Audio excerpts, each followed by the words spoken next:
Alright, so we finished Bifrost 1 and 2, and now we're to Volume 3. In order to buy Volume 3, you will need to do Historian of the Armaments on your masteries, so make sure you get your masteries up to here, and then you buy the recipe from good old Grandmaster Craftsman Hobbs, right here, for Volume 3. Now, while you're over here by the good old Grandmaster Craftsman, you will also want to buy other recipes. He will have recipes under the recipes section, and they are for jars of paint, right here, these paints, and then also for canvas and a paintbrush. So make sure you buy all these recipes, and they're all 5,005 karma. So canvas is really straightforward to make. Ancient wood planks, bolts of cotton. You'll notice on your achievement, if you look under the achievements, for number 3, you've got to have all these paintings, and you'll need 1 canvas for each one, so just go ahead and make yourself 6 canvas, because you'll need them. And then you'll also notice you got to make jars of paint. And of course, to paint all these images, you'll also need a paintbrush. So, the paintbrush, boar bristles, you just go around killing boars. It's pretty easy. So paintbrush is super easy to make as well. So you'll want to make your paintbrushes in your canvas for making your beautiful pictures, and then you'll need your jars of paint to make your beautiful pictures. So here I am in Queensdale, lovely old Queensdale, and in the Queen's Forest over here by this tavern and stuff, there's tons of boars to kill to get bristles for your 6 paintbrushes on the way to getting your paint base. So for your painting, you will want some jars of paint base, and if you're making the Bifrost, Terzi the painter right here, God's Lot waypoint's the closest waypoint, but the way to get up is, the way I got up is I glided over here, or you can climb up over here. Either way. She just sits here and she gets caught up in the view of the swamp, but you get your base paint from her. So these vials of cadmium salts, these are actually pretty obtainable. You just take some copper ore and some iron ore. Here you go. 100 copper, 100 iron, 10 lumps of coal, 10 cataclytic reagents.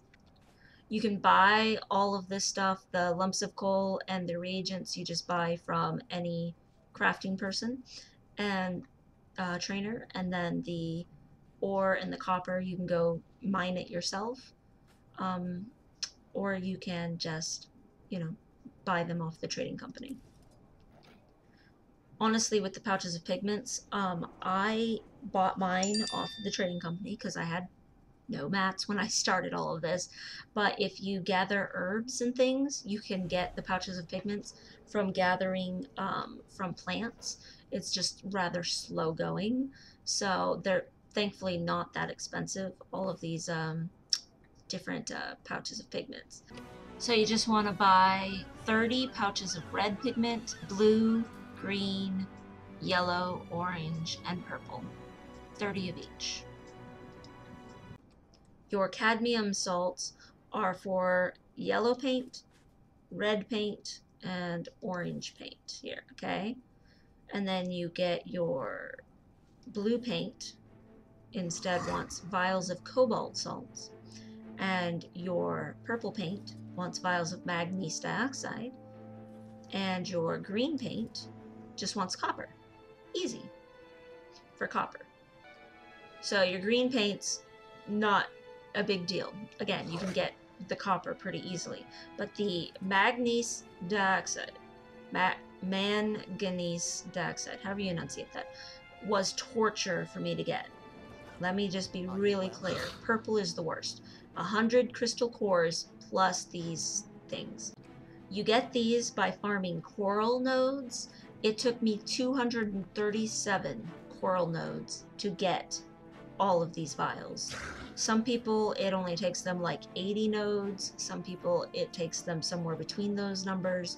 I am the highest of people that I have met, but it is long. very long to get your coral.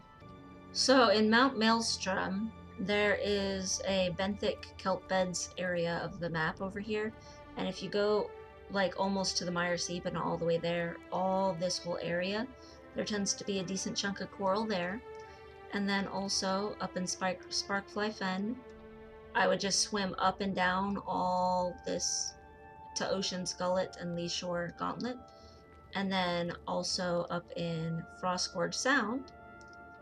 In Frostgorge Sound, I would basically go all the way in here, and then in here, there's actually an underground area that usually has a coral down under it, and then up here, and then back down around and again. I also did some in Straits of Devastation, which is south of Sparkfly Fen, which you basically just swim up and down throughout this area right here, and then this area right here. I did get a couple of corals from the Cursed Shores right up in, you know, this area right here and this area, and then a couple from right here in the Drowned Brine, but honestly, Malcor's Leap was not very high in coral. In Cursed Shore, there was definitely coral going around to places, and there's even down here, there was a coral that actually just grew, I think right here by this thing, if I remember correctly. But the thing is the main places that were easy to just leave characters and farm over and over again were definitely more of Mount Maelstrom, Frostgorge Sound, and Sparkfly Fen for me. The Cobalt Salts are much easier. They have a much higher drop rate. They drop from iron nodes, so just go gather iron nodes until you get your 10 vials of Cobalt Salts. It's a much higher drop rate, and it's much easier to farm because you can find iron in pretty much all over the place, and it's just so much easier than the coral is. Now, the other thing is you need these globs of ooze to make your paints. So for the globs of ooze, you just need to kill oozes throughout the world, and when you kill the oozes, you get your glob of color from having killed them, but it has to be each color of the ooze. So you will notice there are no orange oozes, so instead you're using carnelian lumps, and there are no purple oozes, so instead you're using crystal cores. So there's only actually blue ooze, green ooze, red ooze, and yellow ooze. So 4 oozes. So here I am still in Lion's Arch, and I've grabbed a bunch of crystals from my bank. You only need 1 of each of these crystals, but I just grabbed some. So you need a crystal lodestone, emerald crystal, ruby crystal, sapphire crystal, beryl crystal, opal crystal, and charged quartz crystal. Charged quartz crystals, you just take 25 normal quartz crystals and charge them at any commune with displace of power hero point. If you have an obelisk shard in your home instance, that definitely also counts. Besides those crystals, you need a couple other ones. My Iani here, if you go to buy from her, you can buy mystic crystals for spirit shards, which you should have way too many spirit shards. Spirit shards are super easy to get. You get them from the dailies. I mean, you should have tons. So just buy some mystic crystals from her, and then you'll be able to use that. Potent Master Tuning Crystal. You can go ahead and just buy it off of the trading post if you do not have the recipe on your Artificer, or you can just craft it on your Artificer if you want to. Either way, it's very easily obtainable. And then you take all of your crystals that you have, every last one of them, and you take them to Malcor's Leap. And before we go running off to collect oozes, I like to do the Fractal for Solid Ocean and get my eye. So you need a Jade Moz eye lens from doing the Solid Ocean Fractal. And you do not have to, you know, worry about at the end, you just loot it from the treasure chest. You don't have to go to a special spot or anything, but you just need to do that fractal, and then while you're out getting your oozes, you can also get hit by lasers. So for the Fractal Solid Ocean, it's rank 20. is the lowest one you can do of it. You do not need any agony resistance, although before you step up to the boss after you've run through all the bad guys, make sure you stop for a few seconds and let the agony resistance tick off before you actually engage the boss. Just get a group of people, go do it. It's not that hard of a fight, just gotta use crystals to absorb the lasers. This is in Lion's Arch, the Fractal entrance, just south of Fort Mariner Waypoint. So just get a group together and do the solid ocean fractal, and you're good on getting your Jade Maw lens. So here I am in Caledon Forest. I am just west of Carastoria Waypoint. It's pretty close from the exit to the Grove in general. And one of the things you need is to be hit by a laser of a Wind Rider.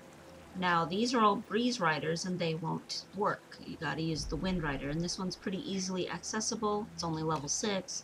Nice, easy chance to get hit. I also, while I was here, used this Commune with Place of Power to charge up my Quartz Crystal before running off to Melkor's Leap, or, well, loading into the character that was down in Ore. But this Wind Rider right here, this veteran, this is the one that will hit you with the laser and it'll work, and then your Jade Maw eye will be nice and charged. So, here in Tangled Depths, just any old Chak Zapper. Does not have to be a veteran or anything, just let it shoot lasers at you. And, yeah, that's all you gotta do. And then there's your crystal. Alright, so in Silver Waste, basically you need to get hit by a laser from Vine Wrath. So how you get hit by the laser from Vine Wrath is each one of these lanes will open up. It starts at the bottom, and then the middle, and then the top. So just help a lane push forward, the one that's supposed to be going through.